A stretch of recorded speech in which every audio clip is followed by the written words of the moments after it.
Greetings from the holy hilltop of the Apple. We haven't been here, we haven't done a class here in some years. Used to be our weekly class here. 28th of Tammuz, 5779, in the middle of the 3 weeks. With God's help, they will be no longer a time of sorrow and of mourning, but a time of joy and happiness. Today, with God's help, the title of the class is How do we put an end to the fast of the 9th of Av? Question mark. Answer is the holiday of Hanukkah. Now, might seem really bizarre and strange in two extremes. Well, they really are two extremes, but listen closely to the message, and you'll see that the solution to putting an end to the fast of the ninth day of Av lies in learning the lessons of Hanukkah. Okay, here we go. Start it out. In the book of Lamentations that was written by the prophet Jeremiah, Yirmiyahu, there are 5 chapters. 4 out of 5 are very interesting. They go according to the ABCs in order. The alphabet according to order. 4 out of the 5 chapters. That's how it goes. Now, the book Divrei Chaim that was written by Rabbi Chaim Sharon approximately 200 years ago, he does an unbelievable, what I like to call, he does our dirty work. Why do I use that term? Because the Divrei Chaim, he takes all the sources. He goes into the Talmud, he goes into the words of our sages, and he gathers them up, and he says, would you believe it, just like the book of Lamentations contain the alphabet according to the order, and there are 22 letters in the Jewish alphabet. There, if you gather up all the reasons why the Jewish people suffered, that Jerusalem and the temple was destroyed, and the Jewish people were exiled from the land of Israel, then you will find that there are 22 sins. Same exact number. And that's why the book of Lamentations goes according to the order of the alphabet. So the lesson, the reason why, the 16th reason that the rabbi brings down here is the following.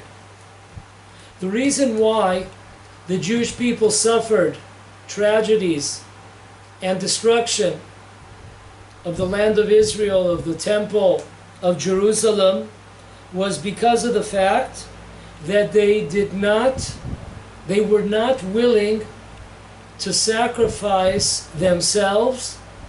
They were not willing to sacrifice their lives, not the same thing, for the sake of God's name. Now, where did Rabbi Sharon come up with this idea? Actually, it's straight out when he collected all the sources. One of the sources straight out in our face, it's in Eicha Rabbah, chapter 2, paragraph 1. And then it says straight out, based on a verse of Lamentations, says that the Jewish people, God was deliberating whether to destroy the Jewish people, to destroy Jerusalem, the temple. And the accusation team, so to speak, the spiritual accusation team, came and said, God, you got to destroy it all. So God said, why is that? And they said, the accusation said an amazing line. How many Jews were willing to have their heads split open for the sake of heaven? How many Jews were willing to sacrifice themselves in the name of God? When God heard that the Jewish people were not willing to sacrifice themselves and pay a price, He said, that's it. Destroy the temple. Now this is not really known. If you ask people why the temple is destroyed, they'll tell you idol worshiping, they'll tell you there was murder, they tell you there were illicit sexual behavior, there was needless hate. But we do not hear a discussion on this key point. The Jewish people were not willing to sacrifice. And let me tell you, maybe after the class is over, stick around, maybe we'll get a shot. We are a few meters away here from a class that we did about 5 weeks ago, 5-6 weeks ago, we did on the hilltop of the Holy Apple, where the home of the Herzlich family was destroyed. Now when I came up here, this was the first time that I arrived here since that class was filmed. Now I see that the tent, go back to that class on prepare yourself for June 23rd, 2019. Go back to that class and you'll see we did the class in a tent. Well, if you're there today, and Tzvi, do us a favor at the end of the class, you could film it out there. There is no tent. So I asked Mrs. Herzlich, I said, where's the tent? In fact, I thought we were going to do the class in the Herzlich's tent, not here. So he told me that about 2 weeks ago, at 6:30 in the morning, their tent house, their tent was surrounded and was taken, destroyed, taken away by the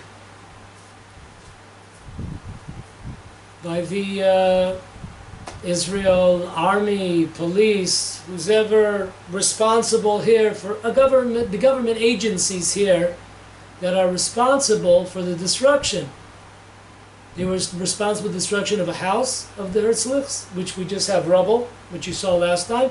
And now there's even the tent. A tent. Imagine like you're on a trip and you're in a tent. That was all also destroyed. And you cannot get crueler than that. You cannot get crueler than that. A family with all their kids. In the middle, it's every day here, it's like 90 something degrees here. And you just toss out a family, 6:30 in the morning, hi, wake up. It's the wake up call. Tremendous tragedy. So listen to this. The Rav Chaim Sharon goes on. He says the following, that those that were killed on sanctification because they were Jews, to sanctify God's name. We are right now in the synagogue that was built in dedication for Rabbi Binyamin and his wife Talia Kahana's murder. This is their synagogue. It's built in their memory. So people that were murdered because of the fact that they were trying to keep the Torah and keep the commandments, their souls continuously are sacrificing themselves for the Jewish people in the temple above. Just like there was and will be a temple here in Jerusalem, a physical, there is a spiritual. In the heavens there is a spiritual temple. And the spiritual temple, the sacrifices are those tremendous people that sacrifice themselves for the sake of the Jewish people, of the commandments of the Torah.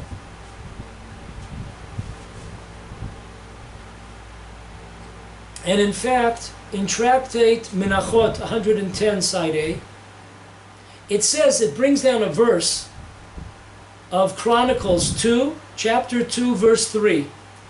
There it says that the various sacrifices continue forever. The Gemara asks, what does this mean that the sacrifices continue forever? We know that the temple was destroyed, not once, twice. The tabernacles were destroyed. What is this about sacrifices continuing forever? So the Talmud tells us that the good angel, Michael, the angel, is continuously in the temple in the heavens, in the spiritual temple, continues to sacrifice daily. And the Tosfot, the commentary of the Tosfot, they ask, what are they sacrificing exactly? Animals, birds, what's going on? No! The Tosfot says an amazing thing. All the Jews that sacrificed their lives for the Jewish people, for the land of Israel, for the Torah and for the commandments, those are the sacrifices. We owe our lives, our prosperity is due to their sacrifice. It was not a one-time sacrifice. Their sacrifice is constant. It is remembered by God on a daily basis. And that's what keeps the spiritual temple in the heavens going. And one last point that he brings down, the day of judgment for the nations of the world is sped up by the fact that the Gentiles murdered the Jewish people. This actually is a boomerang, a backfire for them, that this Jews sacrificing their lives brings the redemption quicker. Very interesting. So the reason why the temple in Jerusalem and the land of Israel is destroyed, because people were not willing to sacrifice themselves. They were not willing to sacrifice their lives. And what brings the redemption quicker is the willingness for a Jew or Jewess to sacrifice.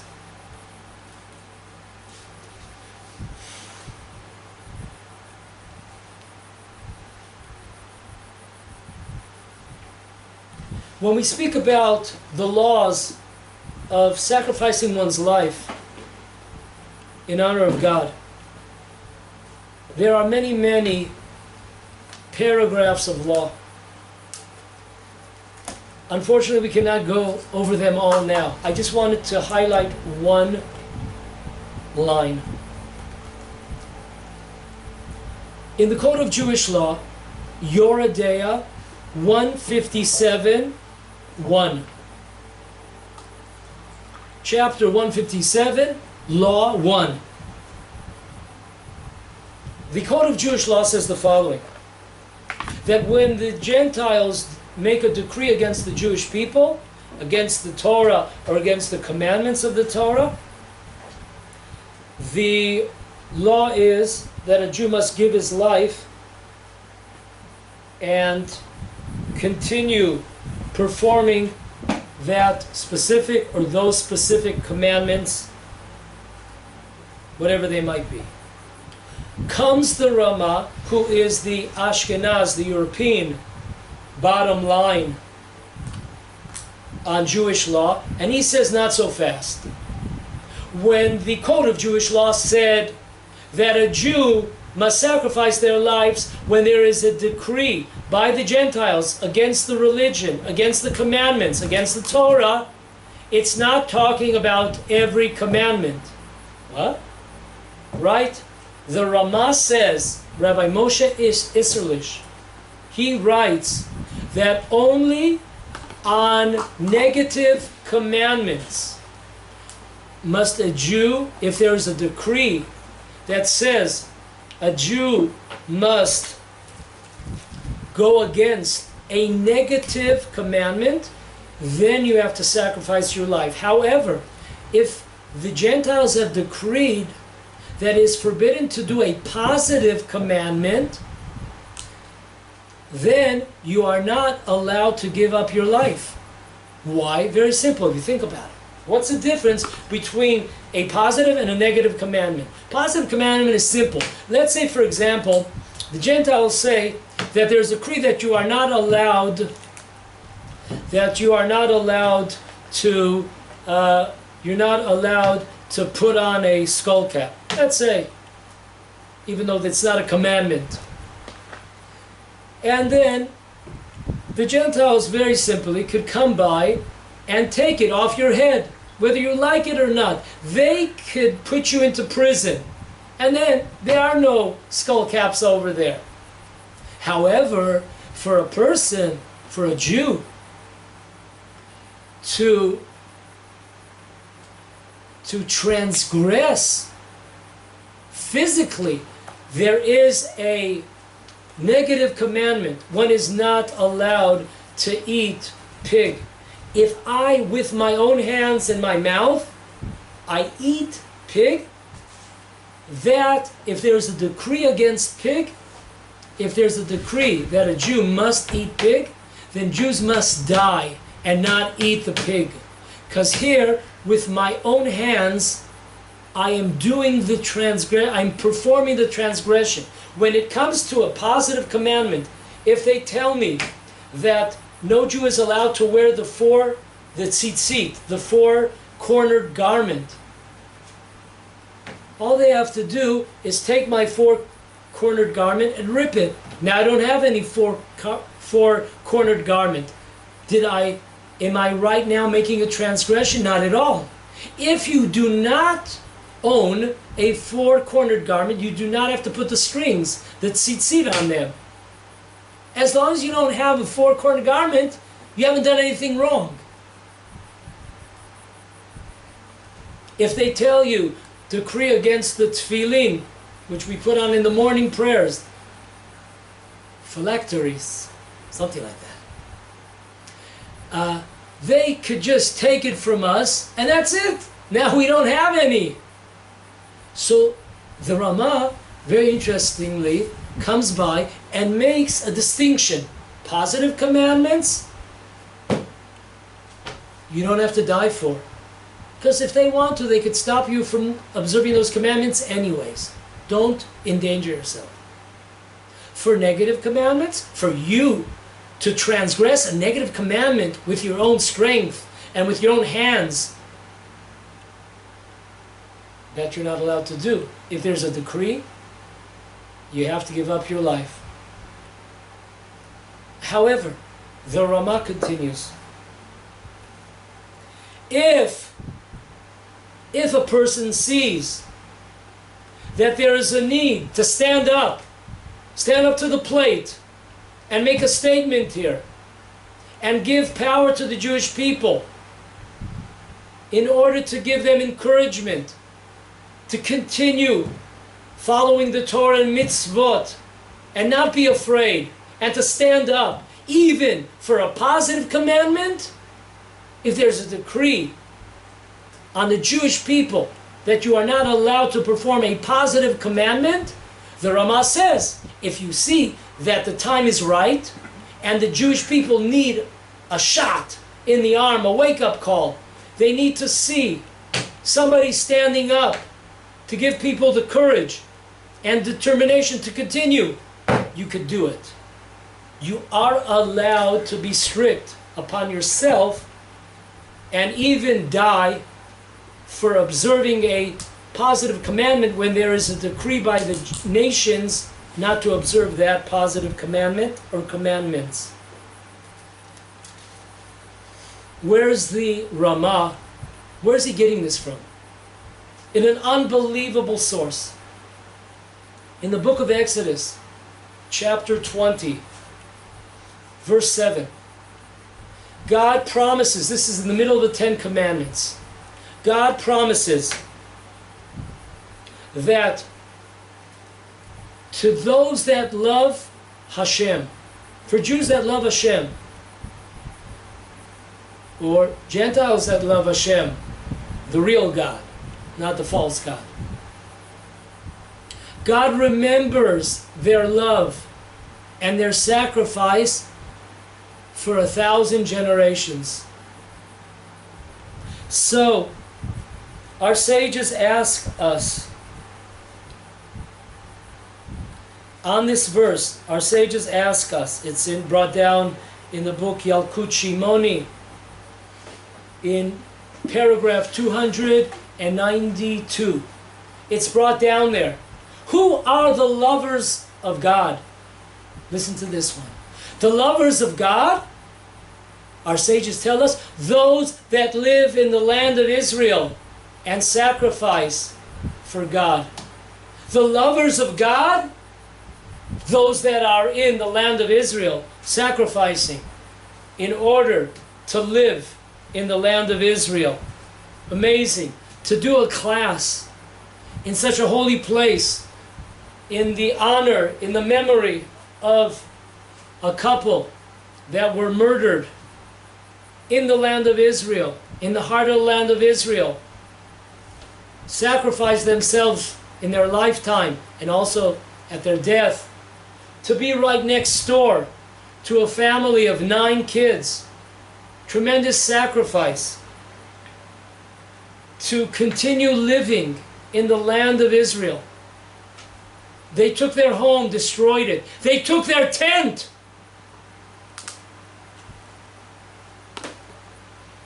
But they're still here. They ain't going anywhere. Where do you find such people? Where do you find such angels? Rabbi Nathan says, in our sages, look what's going on in the land of Israel. These words are in the time of the Second Temple. Look at the Jews that are willing to give up their lives in order to circumcise their children. Folks, circumcision is a positive commandment. And even if there is a decree that Jews are not allowed to circumcise their children, we saw the law. According to the letter of the law of the Code of Jewish Law, you should not endanger yourself. However, the people, the type of people that live in the land of Israel, they sacrifice their lives in order to perform a positive commandment that according to the letter of the law, you do not have to give your life. Those are the lovers of God. Why? Look at, Rabbi Natan continues, look at those people in the land of Israel who are giving their lives and teaching Torah or learning Torah. As we know, the Romans decreed in the time of the Second Temple that it was forbidden to learn Torah. It was forbidden to teach Torah. Jews like Rabbi Akiva continued to learn and continued to teach. Why? Look at the Jews in the land of Israel who are willing to be put to death for eating matzah on Passover. Once again, a positive commandment. Eat that matzah.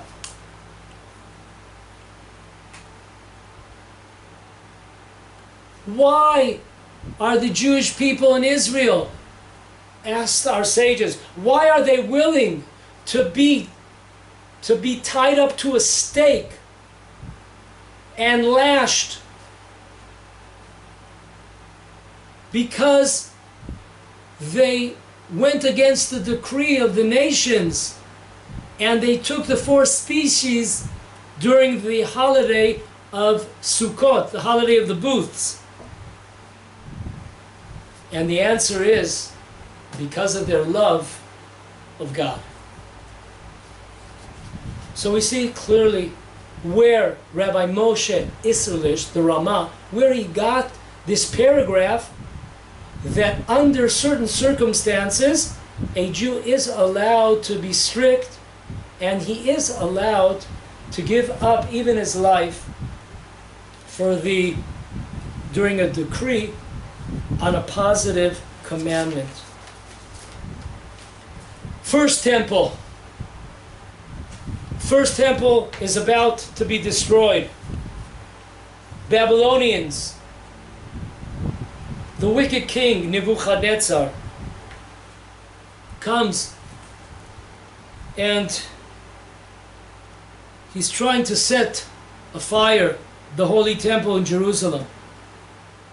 The priests, the Kohanim, they go up approximately 20 floors in our day. 20 floors to the top of the sanctuary of the temple, the Heichal. And there, they take out of their pockets the keys to the temple. And they say, God, we have not been reliable guardians of the temple. We have not done our job diligently. We are returning the keys. We did not do our job properly. And they threw up the keys.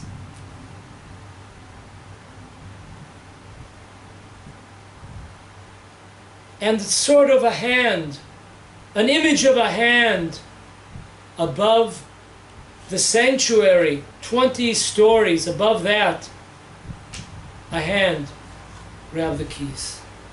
We'll get in a minute. We'll get to what does that mean. What is this throwing up keys? But then the priests, the Kohanim, they jumped. They jumped into one of the fires.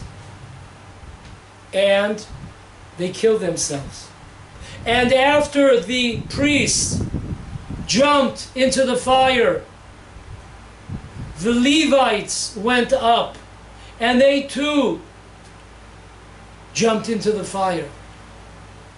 Last but not least, young girls went up after the Levites and they too jumped to their death. Terrible. What's going on? We know that it is forbidden, according to Jewish law, for a person to commit suicide. We know that there's always a chance. You have to always give yourself, you don't give up hope ever. You never pull the plug. There's always hope, prayer, something could change, last second, last minute. What is going on over here? And it's interesting, this crowd that gave up their lives, that jumped into the fire from the tribe of Levi. Both the priests and the Levites are from the same tribe, and young girls.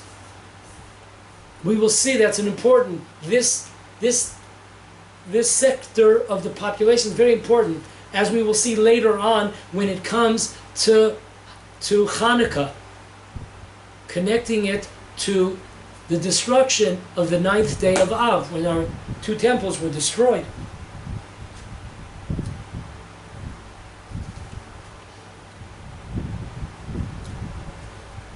How is this possible?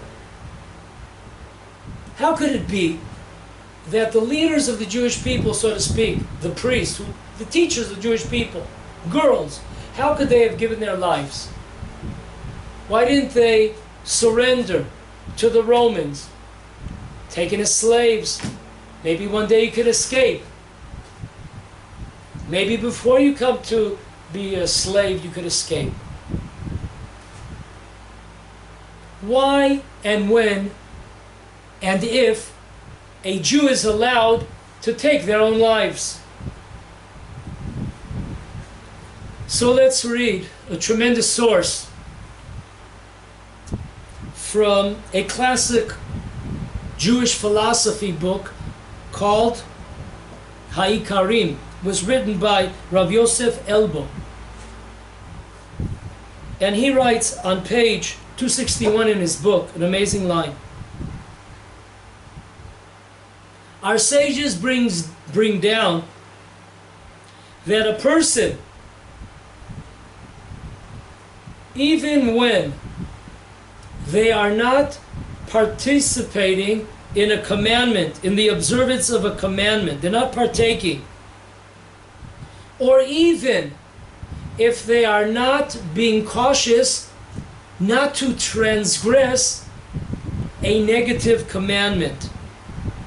So we're not talking about commandments where a person must step to the plate in certain circumstances. We're not talking about that.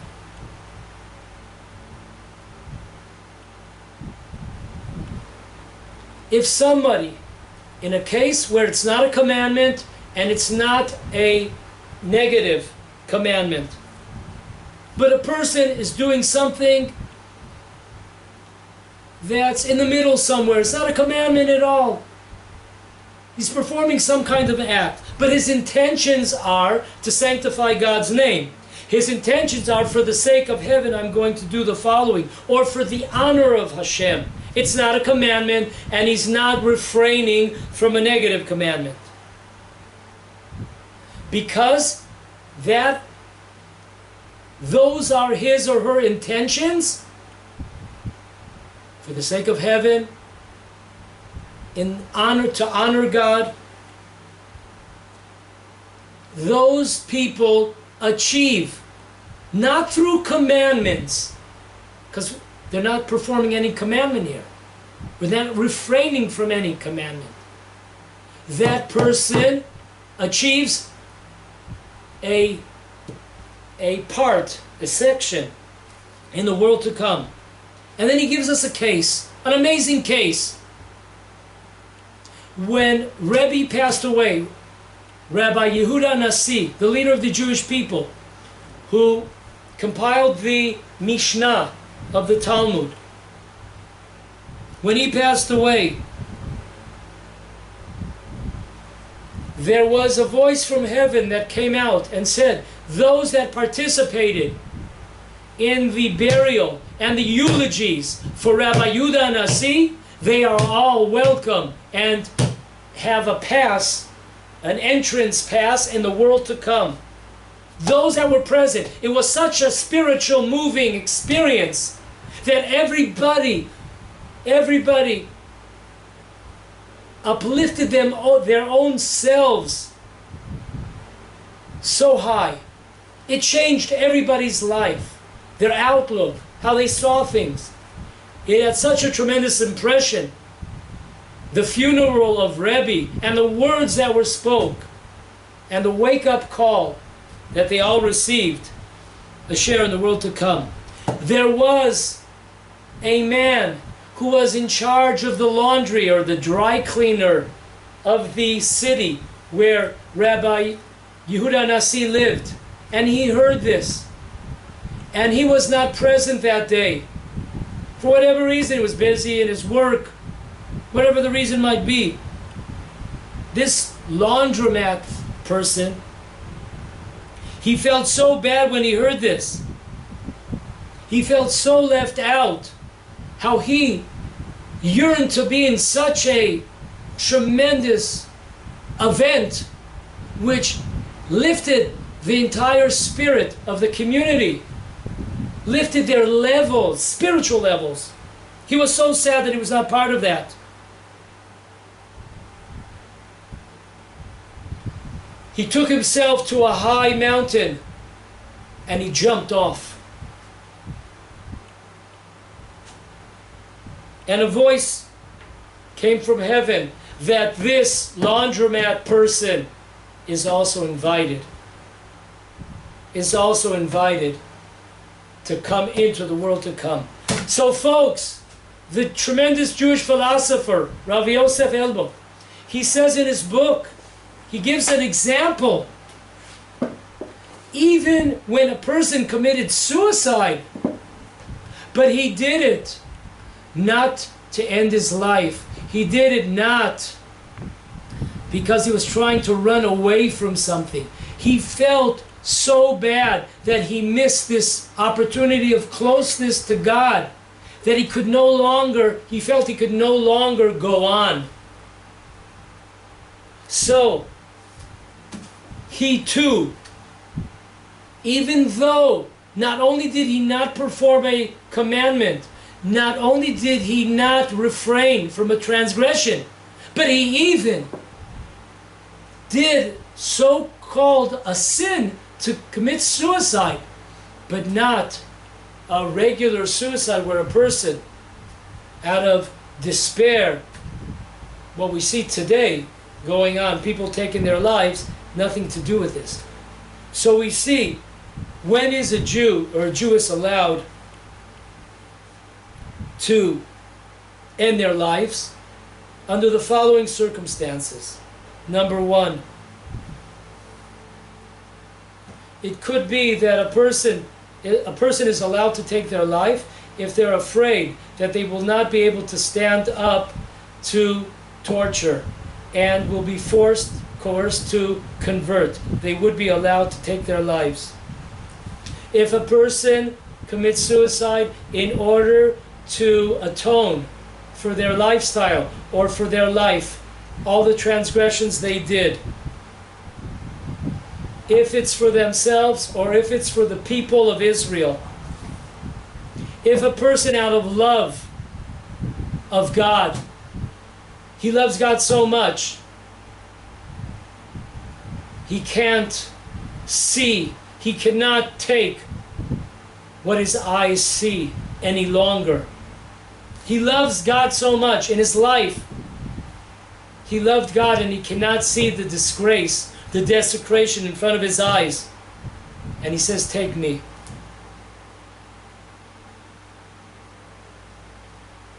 When a person would be allowed to commit suicide if they cannot take the fact that they see the name of God being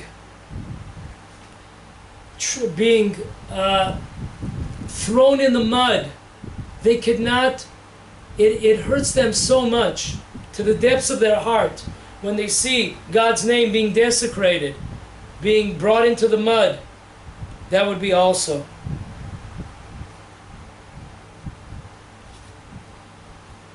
Okay.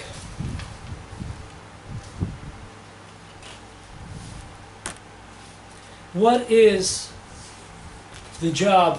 What is the function of the priests? What is the purpose? So we have here in the book Shvilei Oraita on page 17, 18, and 19. I will summarize the unbelievable ideas here. The job,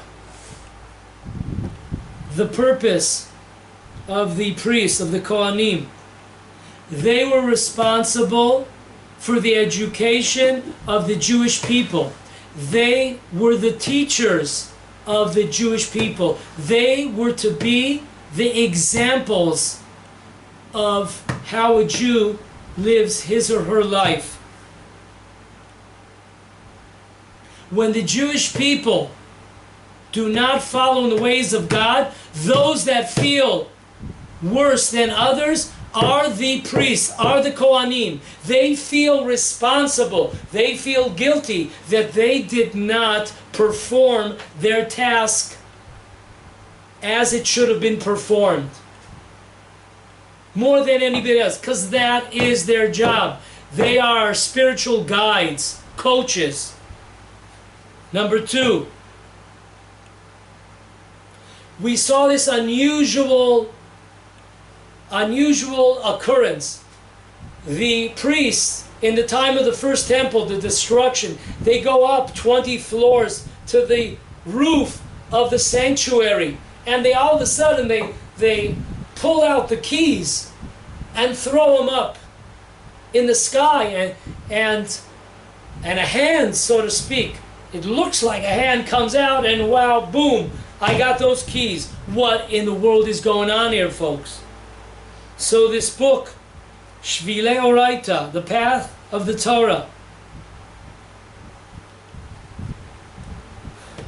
says the following, that the priests in the time of the end, the destruction of the first temple, they felt responsible, that they were not proper teachers. They did not uplift the Jewish soul and spirit enough that would have saved the Jewish people spiritually. They did not do their job properly. So they said, giving back the keys, that means that we're giving back the task that you imposed upon us. We were not successful, God. We are giving you now. It's up to you, not us. We no longer are going to remain with this job. We failed. And that's why we return the keys. We're retiring now. And listen to this, an amazing line. This gives us the first clue to the subject today, how to end the fast of the 9th of Av. The way, the path is the holiday of Hanukkah, is the learning, is the lessons behind Hanukkah. So listen to this. The book goes on. The priests are standing on top 20 stories up, and they're inside. They know that they did not do a good job, or not enough of a job. In order to influence the Jewish people, they were not examples, good enough examples for the Jewish people. They did not have enough sacrifice for the Jewish people. So they made a statement here. God, up until now, we were not successful. We failed in our job. But you know what? We are going to now start and make amends for what we did.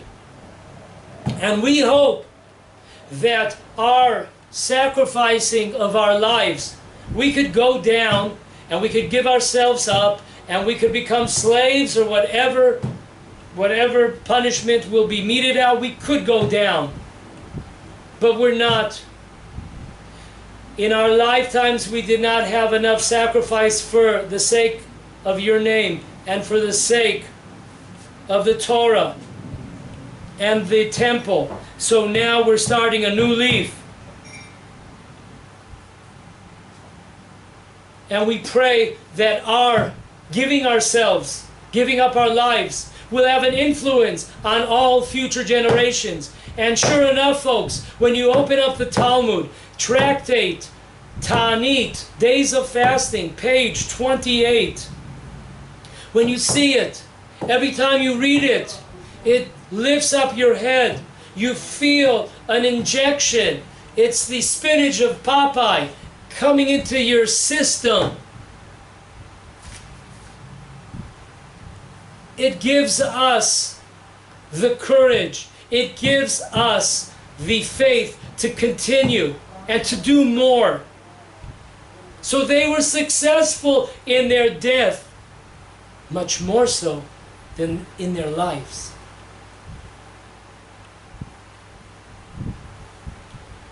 But that's not all. Their self-sacrifice, their jumping into the fire, would be the foundation in which future priests, down the road, hundreds of years later, the foundation to the revolution during the time of Hanukkah, during the Second Temple, that revolution, which would come hundreds of years later after the destruction of the First Temple, that foundation was built by the jumping to their death of the priests and of the Levites and of the young girls in the time of the destruction of the First Temple. So an amazing connection. The First Temple was destroyed, as we said, both temples were destroyed on the 9th. But the foundation to rebuild the temple, the foundation for independence was already formed, was already built by the blood and sacrifice of the tribe of the Levites and young Jewish girls. This led to the victory during the days of the revolution of Hanukkah.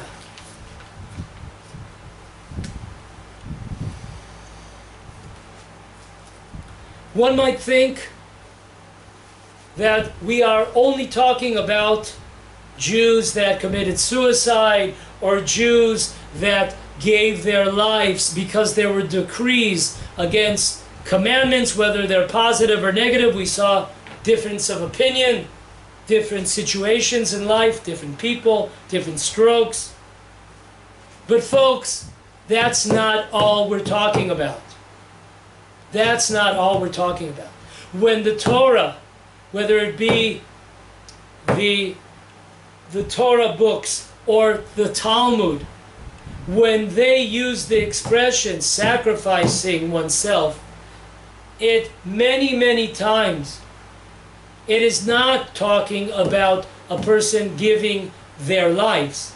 It's talking about a person that's willing to pay the price, a person that's willing to be fined, a person that's willing to be embarrassed and made fun of, a person that's willing to be humiliated, a person that's willing to sacrifice their future, their career, for truth, for Torah, for the land of Israel. Let me give 2 examples. There's dozens and dozens of them. It says in Tractate Brachot, page 20, side 1, an amazing case. Check it out. It says that the sages were looking and comparing first generation to second generation, their times and earlier times, and they couldn't figure it out. How come in the earlier days the Jewish people received so many miracles, and there was such a closeness between the Jewish people and God? And in our times, in later generations, we're talking about the Talmud times, later Talmud times, we see that no longer do we have these miracles occurring. In fact, they give an example that in the days of Rabbi Yehuda, there was no rain, and for many months. And Rabbi Yehuda took off his shoe, and he prayed for rain, and it rained right away. Oh, and the Talmud says, how much do we pray, and how much do we pray and cry, and no rain comes. There's when there's a famine in the land, no rain comes. So what's the difference? Why did the earlier generations, maybe because they learned more Torah? No.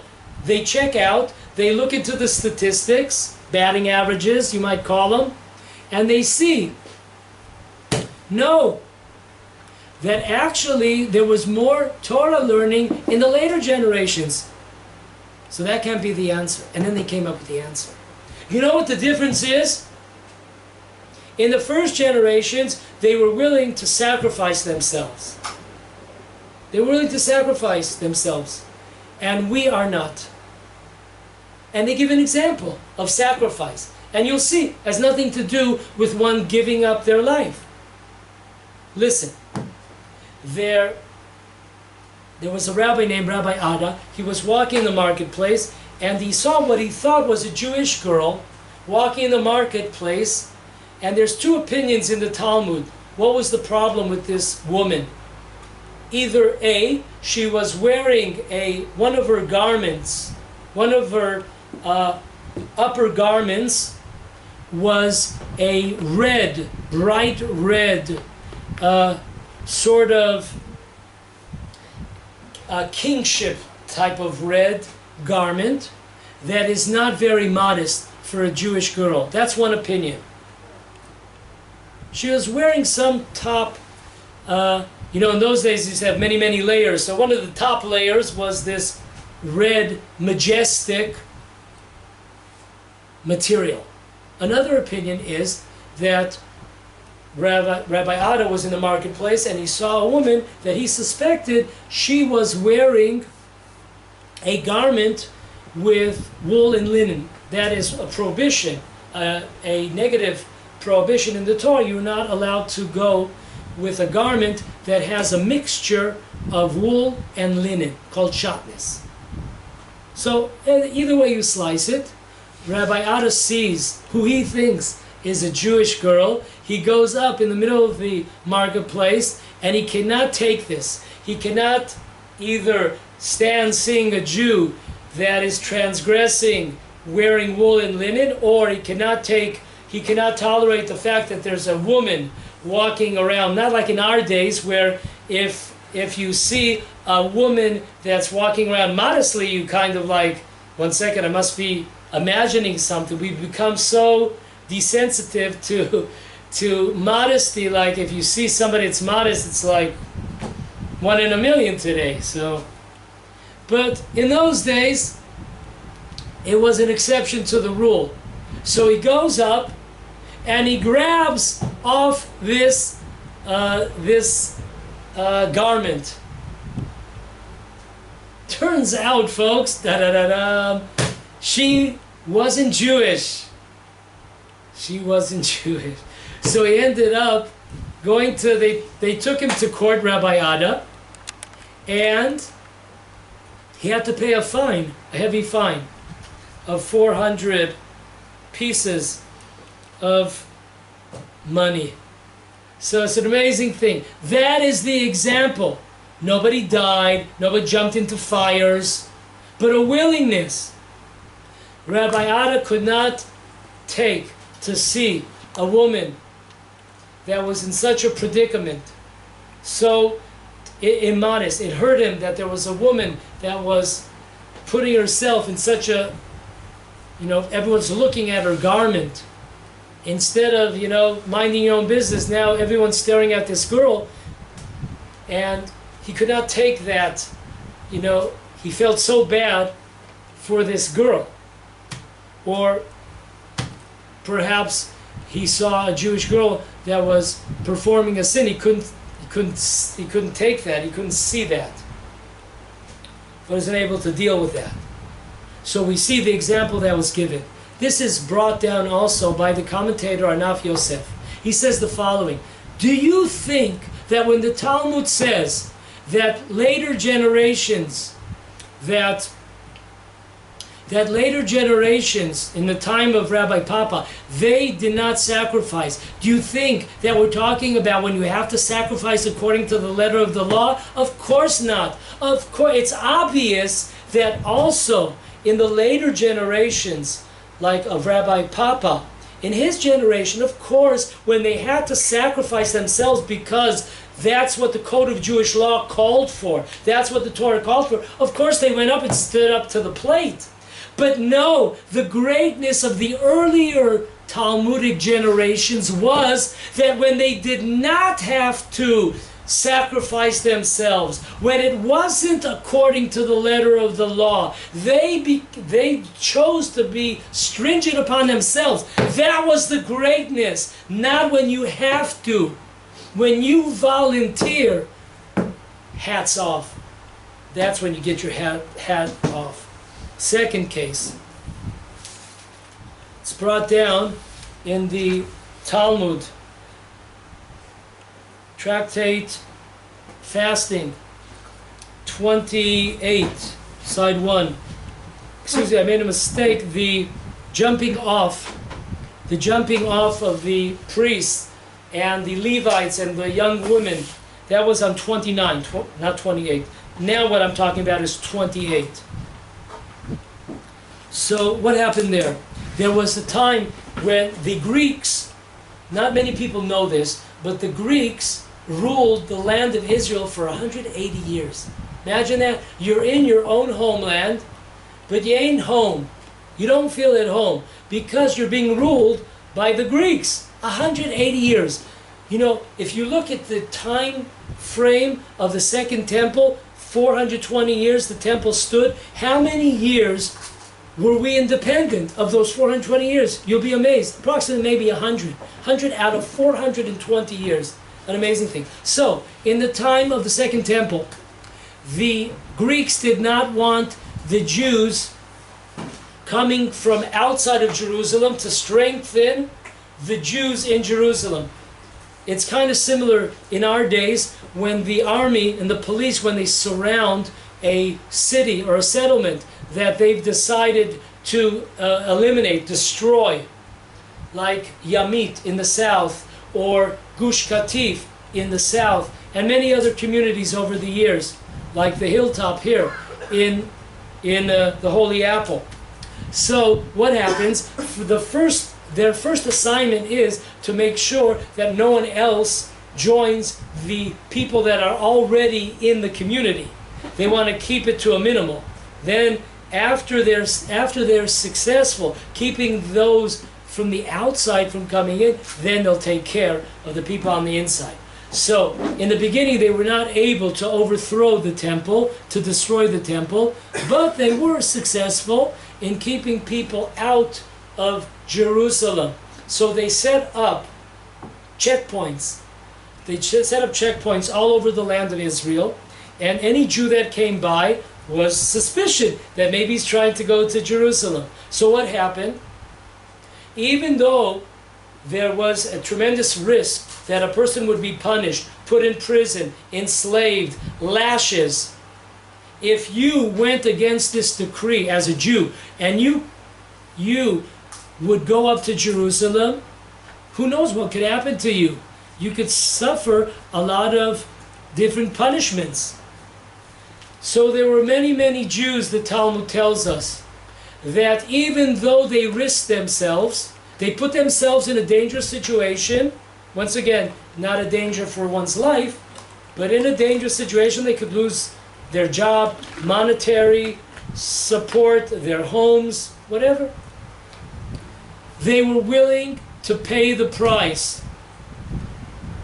And they sacrificed themselves. And they would come up to the checkpoints, and they would be dressed up. In there, they would come with baskets, and on the bottom of the baskets would be first fruits that were grown in the land of Israel. There's a commandment from the holiday of Shavuot until Chanukah, till the holiday of Chanukah, that we bring the first fruits to the temple.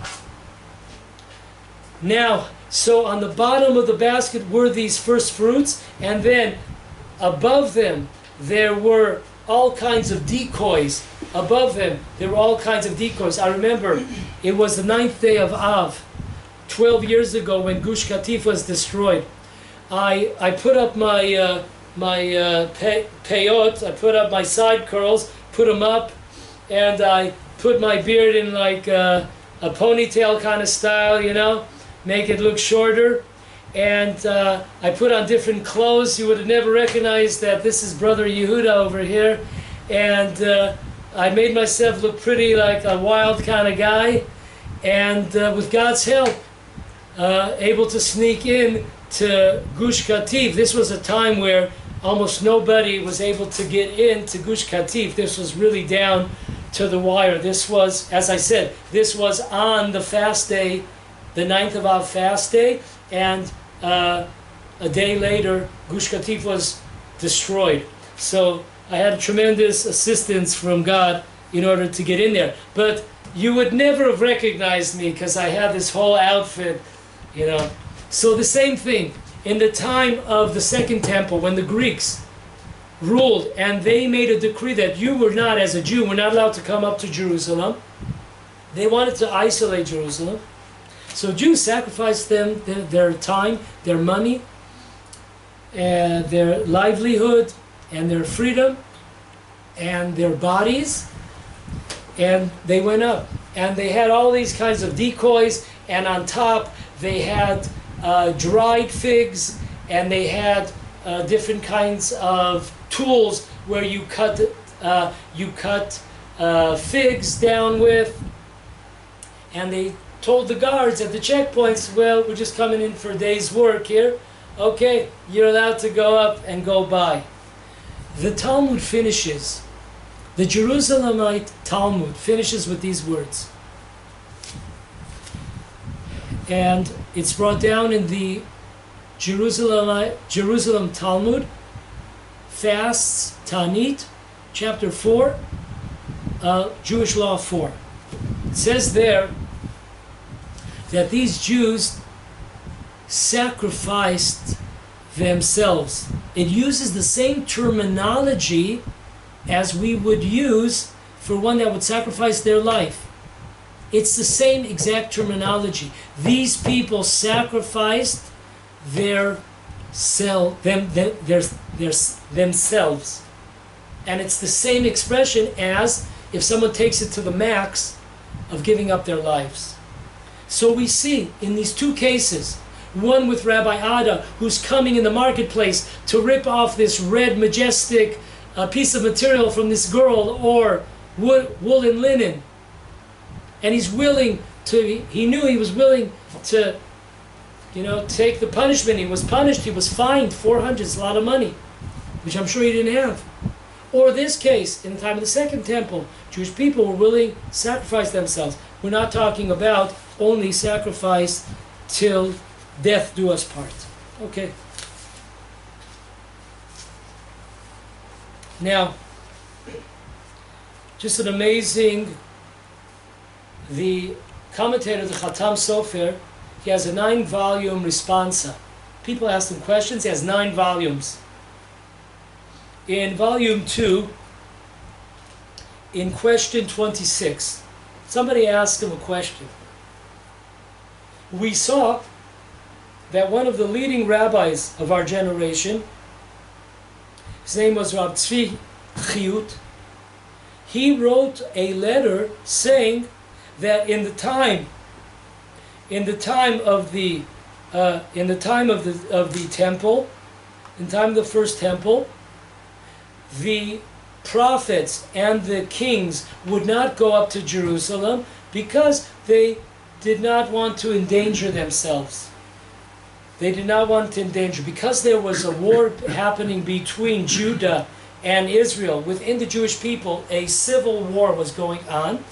Therefore, it was dangerous to go up to Jerusalem. So therefore, he writes, Rabbi Yehuda writes, that the prophets and the leaders did not go up to Jerusalem because it was dangerous. The holy Khatam Sofer says time out, and he wrote a response to Rabbi Yehuda. He says, what we could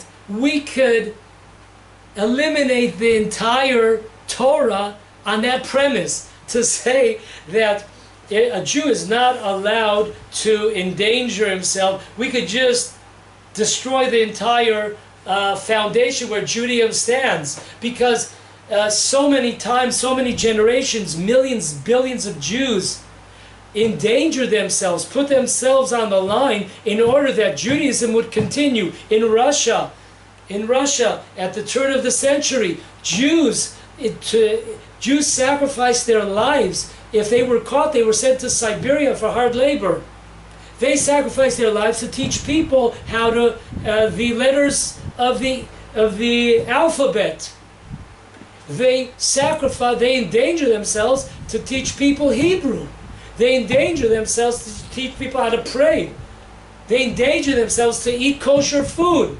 You might say that for the entire past 2,000 years, Judaism is based on people that jumped, people that made the step and endangered themselves. So he says this cannot be. And as a proof, he brings down that in the time of the Second Temple, the Talmud praises all these Jews that sacrificed themselves and endangered themselves to come up to Jerusalem in order to give their first fruits to the temple. And so his conclusion, the Khatam Sofer's conclusion, is that a Jew, what we see from this, that a Jew must be willing to sacrifice himself, to put himself in dangerous predicament in order to fulfill the words of the Torah. With God's help, next week, the last part and the last class before we have the yeshiva vacation, we'll finish it off. Please stay tuned for next week, because we're going to bring it from next week. The class will be dedicated to the last leg of this class, which will connect the destruction of the 9th day of Av, of the temples, and Jerusalem, and the land of Israel, and the solution, Hanukkah. So please, don't touch that dial.